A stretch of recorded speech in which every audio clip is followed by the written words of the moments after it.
सर्वप्रथम तो हम गुरुदेव भगवान के चरणों में सादर प्रणाम करते हैं।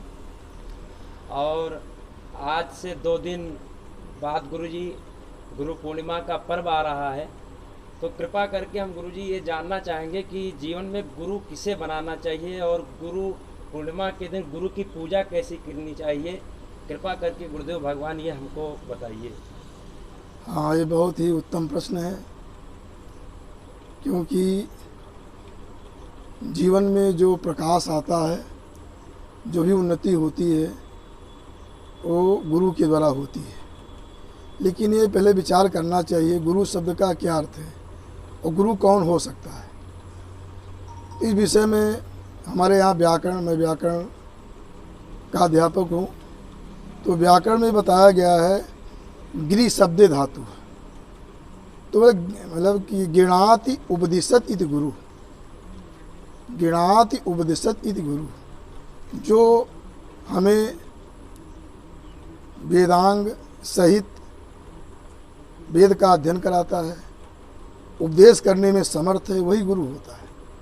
लिखा है, मनुस्मृति में भी बताया गया है कि जो उपनयन करके विद्यार्थी का उसे वेदांगों का अध्ययन कराता है, वेदांग जैसे व्याकरण, ज्योतिष, शिक्षा, छंद, कल्प इत्यादि जो षड अंग हैं उनको पढ़ाता है, और फिर वेद का अध्ययन कराता है, धर्मशास्त्रों का अध्ययन कराता है, वो गुरु होता है।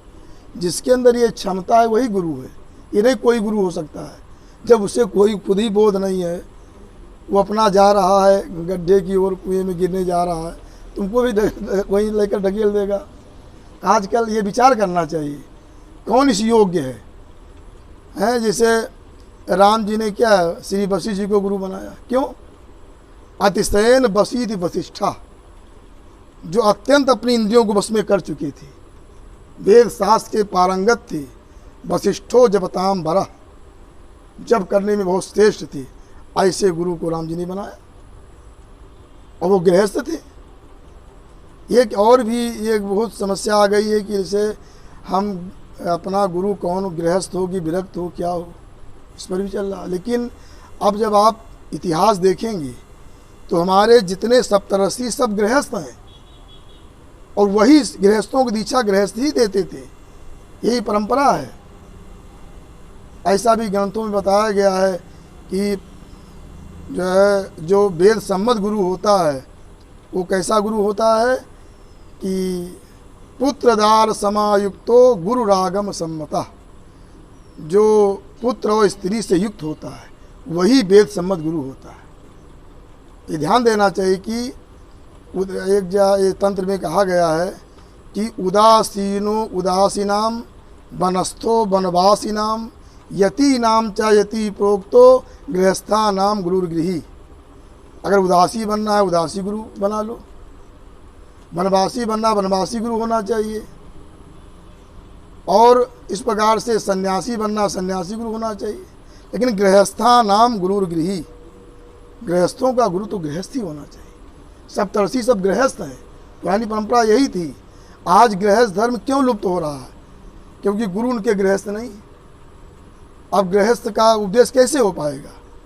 जो जिसका शिष्य बनता है वही आचरण करता है, वो अपना गृहस्थ धर्म भूल जाता है।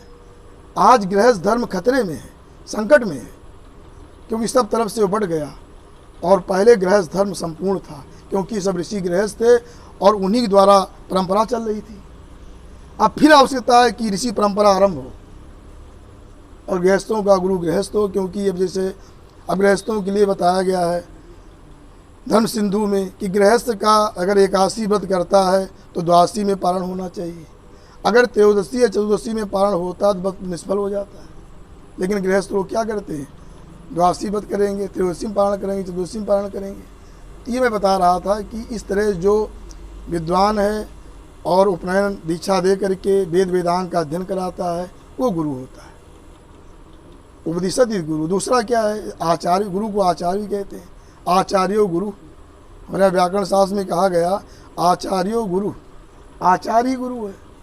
आचार्य माने आधा उपसर्ग है, आसमंतात चरत इति आचार्य, आसमंतात चरत इति आचार्य।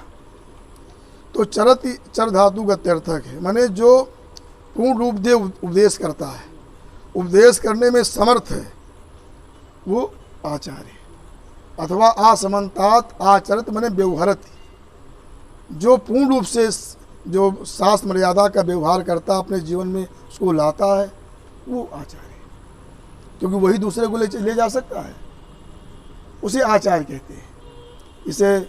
और इस प्रकार से इसे गुरु की व्याकरण में कहा गया आचार्यो गुरु, आचार्य जो है वही गुरु है। और आजकल लोग क्या उसको भूलते जा रहे हैं, जो इतना वेद वेदांग का अध्ययन कराया, जो ज्ञान दिया वो भूल गया, और जो कान में थोड़ा सा कुछ कह दिया, कोई मंद बोल दिया, वो महान हो गया। और ये वाले सब, क्योंकि ऐसी परंपरा बन गई। तो जो ज्ञानी है, जो शास्त्र का अध्ययन कराते हैं, पढ़ाते हैं, वही गुरु तो वही है। यानी कितने मंत्र पढ़ा दिए, एक छोटा सा मंत्र कह दिया तो वो महान हो गया, और जो इतना अध्ययन कराया है वो कुछ नहीं। ये भ्रम जो है त्याग करना चाहिए। तो ये गुरु पूर्णिमा है, ऐसा अवसर होता है उस समय जब गुरु का वंदन करना चाहिए। गुरु के वंदन कैसा, गुरु में ब्रह्म भाव देखना चाहिए, और ब्रह्मा का और भगवान विष्णु का और शिव का, तीनों रूपों में भगवान गुरु का जो है देखना चाहिए। गुरु महान होता है इस, लेकिन गुरु का चयन इस प्रकार से करना चाहिए। अब देखिए अलग अलग, जैसे अब व्यास जी ने ही सारे पुराण लिखे और सब मंत्रों को उन्होंने उपदेश किया पुराणों में ऐसा। तो कहने का मतलब क्या है कि जो है ब्राह्मण जो है, जो योग्य ब्राह्मण है, वो सभी मंत्रों को उपदेश करता है। ये ऋषि परंपरा थी। तो हम तो ये ऋषि परंपरा के अनुसार चल रहे हैं। और गुरु उसको भी कहते हैं, ये तो गुरु ये हो गए। एक जो होते हैं अध्यात्म का उपदेश करना, तत्वबोध करना, वो भी गुरु है। इस प्रकार से ये गुरु पूर्णिमा का समय है। इसमें व्यक्ति को फिर अपनी वैदिक परंपरा की ओर लौटना चाहिए। हमारे प्रवर्तक ऋषि कौन थे? सब गृहस्थ थे, और गृहस्थों से द्वारा चले आ रहे थे। हमें गृहस्थ धर्म की रक्षा करना है, और फिर से ऐसे विद्वान योग गुरु बनाओ जिससे आपके जीवन में प्रकाश हो, जीवन में प्रकाश हो। ये नहीं कहीं बंध जाओ केवल। और ये गुरु का मतलब होता है ऊंचाई देना, आगे बढ़ाना शिष्य को। केवल धन लेना है, धन इकट्ठा करना, ये बहुत जो धनी एक व्यक्ति है इसको चेला बना लेंगे, बड़ा लाभ हमारा हो जाएगा, ऐसा उद्देश्य नहीं होना चाहिए। कल्याण का संबंध गुरु और शिष्य का बड़ा पवित्र संबंध होता है।